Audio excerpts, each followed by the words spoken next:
Hello, I would like to talk about my code and this project that we've come to the close of the semester. That was a challenge provided by our instructor. This is the CSS Zen Garden. Following these instructions, that's basically what we've relied on.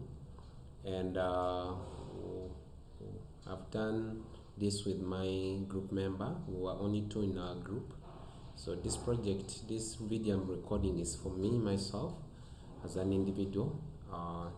So that to verify what I've learned in this project. So this HTML, I did not touch it at all.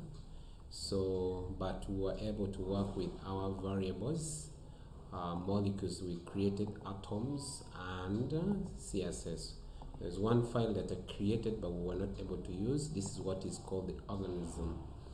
Now this file was basically to implement our media query sizes, but we did not use it, so I will not talk about it.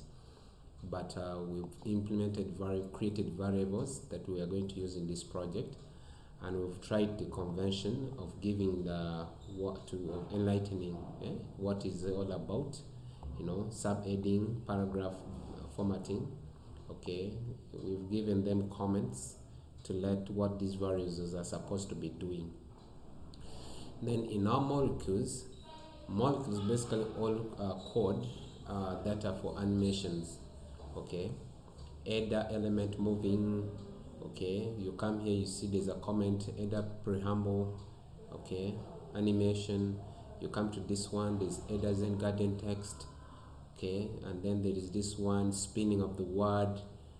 Yeah, and then we go on like that. So that's what we've used. We use some basic convention of programming, and that commenting outline of code is one of the things, or commenting or giving comments on what the code is talking about is important. Now in our atoms is basically where we've done the layout, important our mixins into our project. We've done some mixins here, you see there are mixins all over. Okay, but also we've included mixins, like for example if we go back to to this very where we are, you see that our line of code has mixin everywhere, and we've imported mixin inside mixins. Okay, so if you take a look here, this is a mixin we created, okay, for a moving summary, contain a moving preamble. We've imported them into this one. Again, we took this very mixin and imported it, included it in our basic SCSS style sheet. So basically that is it. We've decided to use import. We decided to use import because that was way back before we started learning about how to use. So instead of changing the entire project, we decided to use import. But in our various project, I know with the time we'll start using at use. So this is our CSS, and that's how it looks so far. Okay, we've imported our mixins to include into it, and this same code is what has been compiled. The compiled CSS is now here. The compiled CSS is here. Now if you can take a look, this is the compiled CSS, but this is the compiled CSS. Okay, this is the compiled CSS frameworks and so forth. Now when you get out from my code now, I'll show you how the site look. This is how the site look. If I refresh, this is our animations. Okay, the CSS Zen run from top to bottom. Okay, and it comes all the way to bottom there, and then goes back up. The same applies to this one. They keep on spinning. Okay, they spin and then they place themselves back on the top. The same applies to this word here, the road to enlightenment. If we refresh it, you see it spin, goes far left, right, back to the left.